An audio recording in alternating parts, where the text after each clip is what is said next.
All right, I would like to now introduce the moderator of our next session, Ontario's representative in Washington, D.C., Monique Smith.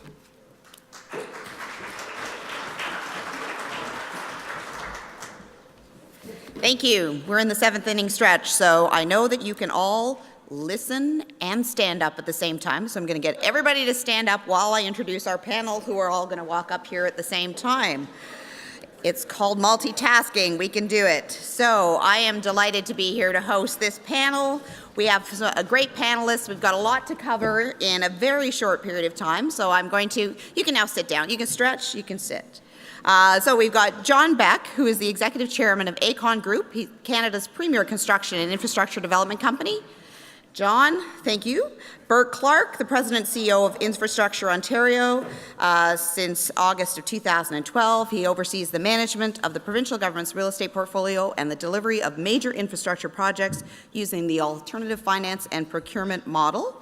And Charlie Raitt, the Executive Vice President of SNC-Lavalin, responsible for the company's operations and maintenance division, one of Canada's largest operation and maintenance service providers. Thank you. We all got to stretch. We all got to sit. We're ready to go. So I'm delighted to be here today. As I was introduced, I'm Ontario's representative in Washington. I've been there 1 year. I work out of the Canadian Embassy on behalf of the people of Ontario. I am a recovering politician, but I will try to keep my remarks brief, and I will try and give us some time for some questions. So I'm going to start off, because my introductions were very quick and brief. I'm going to have each of our panelists talk a little bit about themselves and their company's position looking at infrastructure renewal and financing from recovery to growth. So let's have each of them talk for maybe about 3 minutes about what they do and what their companies do within the infrastructure field, and then I'll come back with a couple of questions. We'll start with John Beck. Thank you, Monique. So I'm the executive chairman of a company called Aecon Group, and Aecon operates in the construction business and infrastructure development right across Canada and selectively internationally. We have 12,000 employees, about 6,000 east and west. We have 2 head offices, Calgary and Toronto.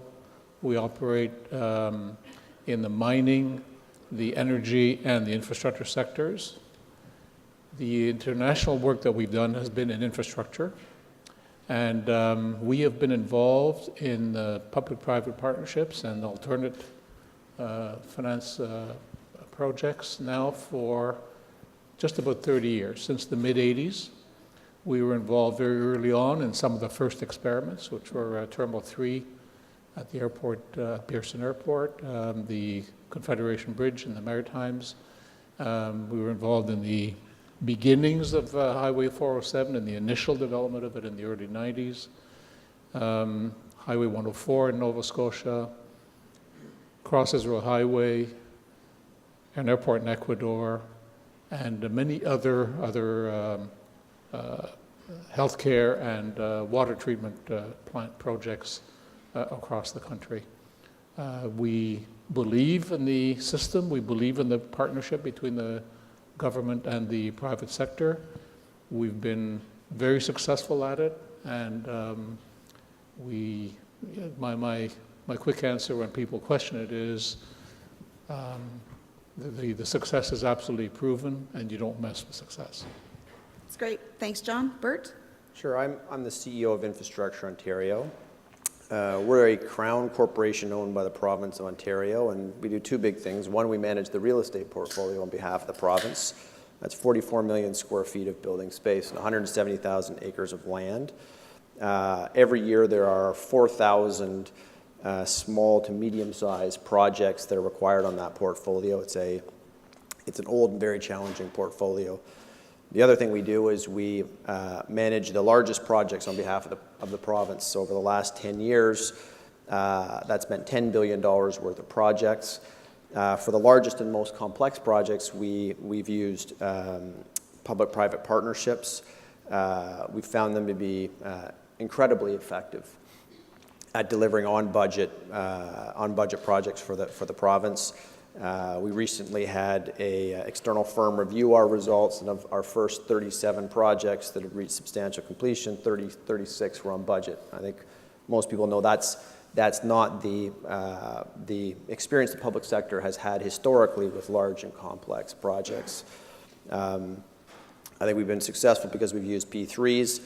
I think we've also been successful because Canadian industry has rapidly adapted, companies like Aecon and SNC, to a new delivery method. And because we've been able to recruit, frankly, some fantastic people from the private sector who are interested in public service and being part of the rebuild of the province. Great, thanks, Bert. Charlie? Hi, I'm Charlie Raitt. I'm the president of SNC-Lavalin Operations and Maintenance. I'm an EVP with SNC-Lavalin. We're about, SNC-Lavalin overall, we're a 45,000 person firm, genuinely global in our ability to deliver projects. 3 different lines, resources, environment, and water, that's one. Power, and then finally infrastructure, and that's where our group sits. We have a bit of an interesting ability because we're used to delivering conventional projects through the engineering, design and construction phase, and also through the P3 phase, just as John is. The fact that we're actually operating and maintaining both the conventional outsourced, to use a phrase you'll all understand, buildings, facilities, roads, bridges, and whatever, and also deliver services through operations and maintenance services through the P3 model. You get a very good chance to kind of weigh up the pros and cons of the 2 different systems. For me, it's completely convincing that the P3 model works well. First of all, there is a great deal of interface between the design guys and the operations and maintenance guys. That is uncommon in the conventional design build model, and it's a huge advantage down the road as you go through a 30-year operations and maintenance period. The other one, which I think is not talked about very much and should be more, is the fact that on the operations and maintenance cycle in a P3, you don't have a choice on whether or not you can operate and you have to operate and maintain that successfully to meet the reliability criteria that have been established by the client. You have to meet that. You also have to do the capital investment that you said you were going to do when you won the project. Because you not only have guys like Bert on your case, you also have the lenders who are, quite frankly, are a lot scarier than Bert is to make you do what you say you're going to do. And it's not talked about a lot, but for me, that is perhaps the biggest advantage that the P3 model has. We've seen both. I would go with the P3 any day for the right project. Thanks, Charlie. I find Bert kind of scary just in and of himself. So we're following up on the Alternative Service Delivery Panel, and that was seen as one of the tools that are available to government, and so are P3s. In my work in the States, I have found a huge appetite for information about public-private partnerships. We are the leading jurisdiction in North America in the use of public-private partnerships in public infrastructure, so I'm well positioned to be able to promote what we do. But one of the skeptical questions that I get all of the time is, and one of the first questions is, how does this not cost more? With the use of private sector funding, and a greater cost attached to that, how do these projects not cost more?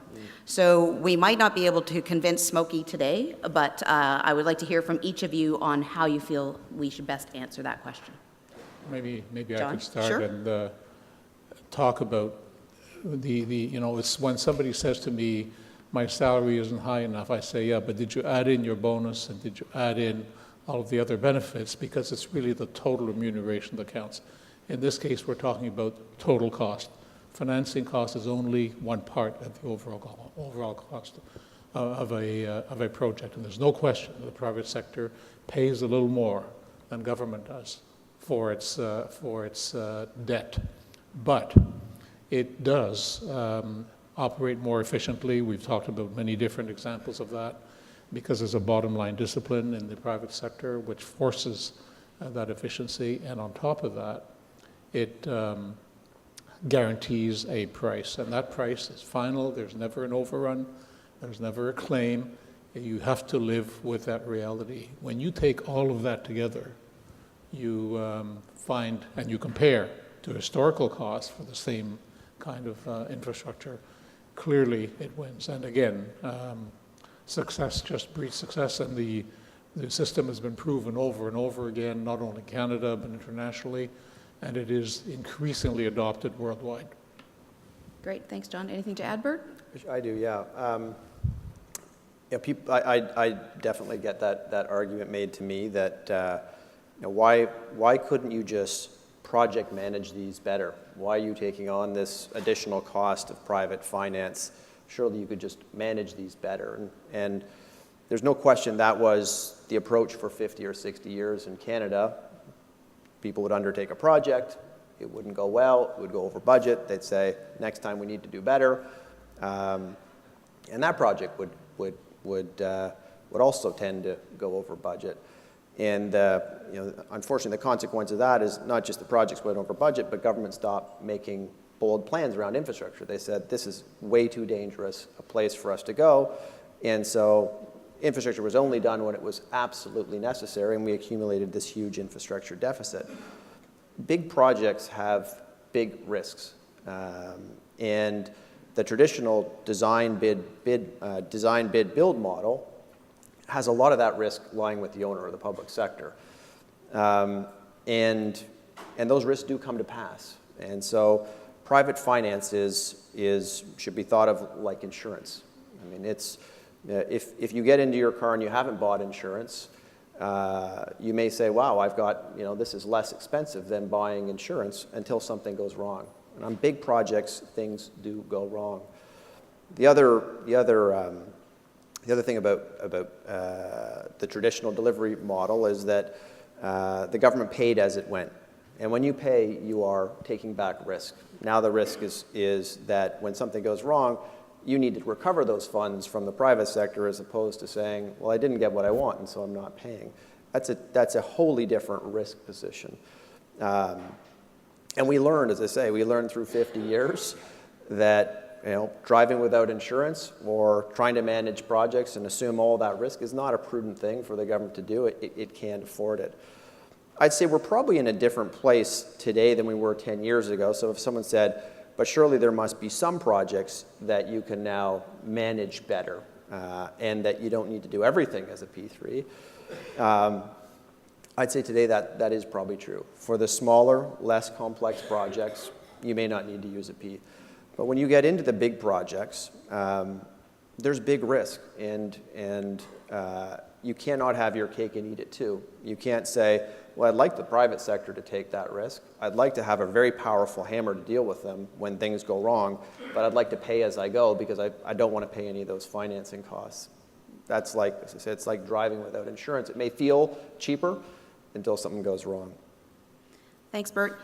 Charlie, you talked a little bit about this in your introductory remarks, and one of the pieces that has become clearer to me as I talk to Americans and talk a lot about our model and learn more intimate details about our model is the innovation that's tied into the maintenance and the operation and maintenance component of a P3, or often tied into a P3. So maybe you could speak to that and anything else you'd like to add to the general question.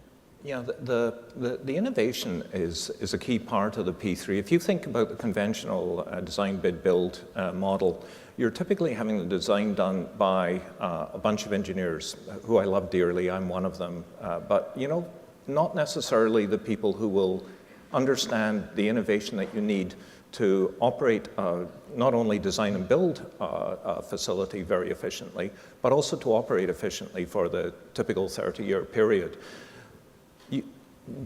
The people in companies like SNC-Lavalin and Aecon, they're not all like John and me. There are some big brains in there who are really focused on how to do something better, faster, cheaper, and more effectively in the long run. And that kind of innovation is a fundamental differentiator that you could, in theory, replicate that in a conventional design bid build scenario, but we haven't done that in the 150 years or whatever it is that we've been building infrastructure in Canada. We've done that now in the P3 market, and we've been doing it for 10 or 15 years, and we've done it successfully. The risk transfer thing really cements that requirement to think clearly about how you're going to manage that risk. And again, companies, not just ours, but a large group of companies have actually managed to do that.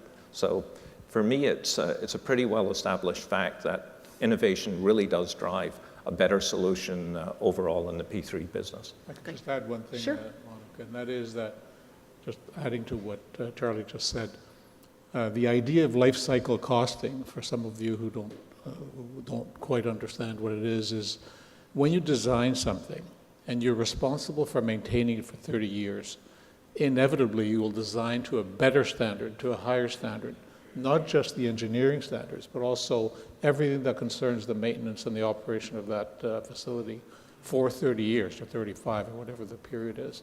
And so that's an extremely important aspect, because it means the discipline will be that you'll spend more up front and borrow more up front to assure that long-term lower cost on that. That's one aspect. And the other one is, Charlie, you mentioned the lenders. When you have a private sector lender, which has that loan at risk, subject to the success of that piece of infrastructure, that lender will put pressure on you and monitor you in every aspect, including the environmental and sustainability aspects, because of that 30-year period, much more so than a government agency borrowing money and paying for the execution of the work. Thanks. Just a warning that because my great panel has been so succinct, I will have time for questions, so start thinking of them. I've got a couple more of my own. As someone who sat on Treasury Board in the past and someone who's very, very, very aware of our fiscal situation in the province, I was wondering how you see the province continuing to move forward with our infrastructure pipeline and continue to renew or replace our infrastructure as it's aging. So maybe we can start with Charlie on this one. So I think it's pretty much uncontroversial to say that we have a significant infrastructure problem. The deferred maintenance elephant in the room affects all of our lives. The Toronto Board of Trade came out with a study that identified a $6 billion cost of congestion in GTA. No reason to dispute that. And if you think about not just the urban areas, but if you think about the Ring of Fire, with the initial developer up there pulling out, at least in part, because of the fact that the basic infrastructure of how he was going to get the ore out of there was not clear. You can certainly see that there is an infrastructure gap. I liked Bill Lockyer. Wasn't he great, incidentally? He was superb. You either cut programs or you raise taxes. For me, I personally, I like the idea of user pay. I like the idea of, for those of you, probably most people in this room, if you've been in Europe recently, you understand what a bargain our gas prices are. For me, I would be perfectly willing to pay more gas prices more for gas if I knew it was going to the right place. And for me, that's mass transit infrastructure that supports more efficient and reduction in congestion. I personally am in favor of us paying the freight for new infrastructure, but somebody said earlier, the Premier has a tightrope to walk in this, and I wish her luck in it. But for me, I'm prepared to take money out of my wallet for this. Bert? I'm very optimistic about our ability to address the infrastructure deficit. I think 10 years ago we didn't have a modern, reliable project delivery method, and we were facing a bigger infrastructure challenge than we are today. At that time, the focus was on healthcare capital. As you and I know only too well. As we know very the well. North Bay General Hospital was on the list. Exactly. And the average age of a hospital at that point was 42 years, and so you couldn't practice modern medicine in the facilities that existed. But we were just coming off a project in Sudbury and a project in Thunder Bay that had gone over by literally 100% plus. And so the government was saying, well, we've got this massive challenge ahead of us, but we don't seem to have any tool to do that. In those 10 years, as I say, we've now got 37 projects open, valued at $10 billion. There's another $20 billion of infrastructure that's either in the planning, procurement, or construction phase. The mix of those projects is now tilted more to transit and transportation, but those projects are proceeding, and the government made a commitment in the last budget to invest $30 billion on top of that in transit around the province. And I think we now have the tools. In that 10 years, the Canadian companies have frankly transformed themselves from responding to a large project periodically to responding to a constant flow of infrastructure. And so I think I'm very optimistic about our ability to deal with that. John? Yeah, I agree with both Charlie and Bert on everything they've said. I reinforce Charlie's comment about user pay and gas tax as being the only, in my view, rational and connected solutions to financing infrastructure, and I recognize the political complications. Just one clarification in addition, we talk about infrastructure generally, but there really are two kinds of infrastructure. There's new infrastructure, and we've talked a lot about that, but there's also aging infrastructure that has to be replaced. And right in front of us is the Gardiner Expressway falling down, and new plans on how to do that in a form of public-private partnership. There's the Champlain Bridge falling down in Montreal, and that again is a new form of public-private partnership to replace it. So it's not only new infrastructure that we are planning and developing, but it's also replacing existing infrastructure. So we're balancing not only population growth and expansion of our geographic footprints in new areas, and the transit, of course, in addition to support the growth, but it's also replacing that which we've already built without public-private partnerships, and we're paying the price for that today. Thanks. And because I think we have a couple of U.S. representatives here, and it is part of my job, there's also that little bridge in Windsor, Detroit, that we need to get moving. So there's my pitch for the day.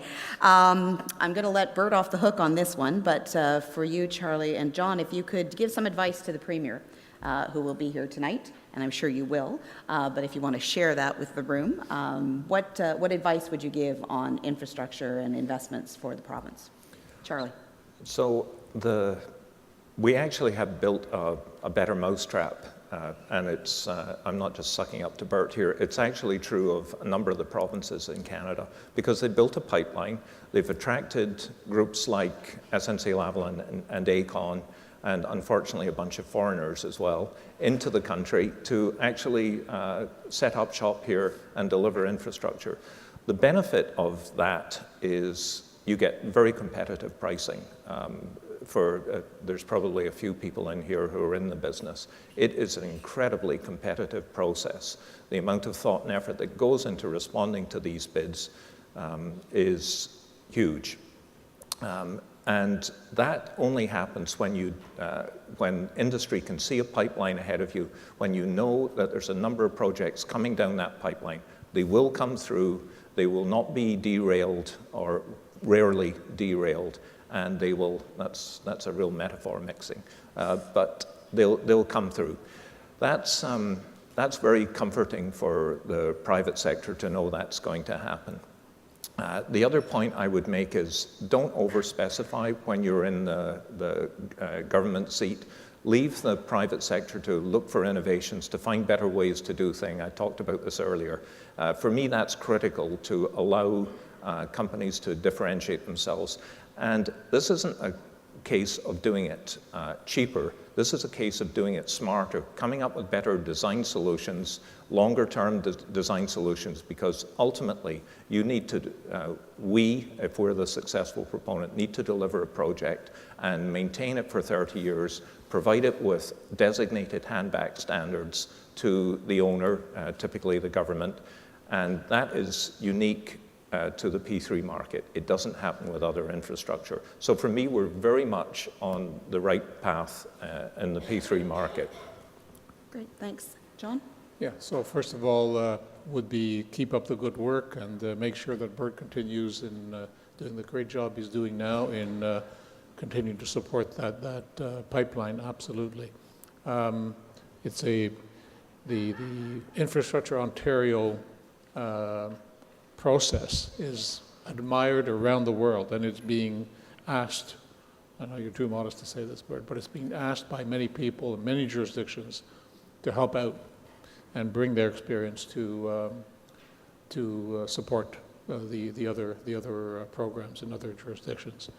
And the other point I'd like to make is that it's clear, just look at the campaign, the mayoral campaign in Toronto today, plus the last provincial election campaign, and everybody, and again, coming here this morning, the gridlock is just impossible and is constant. So it's major top-of-mind issue.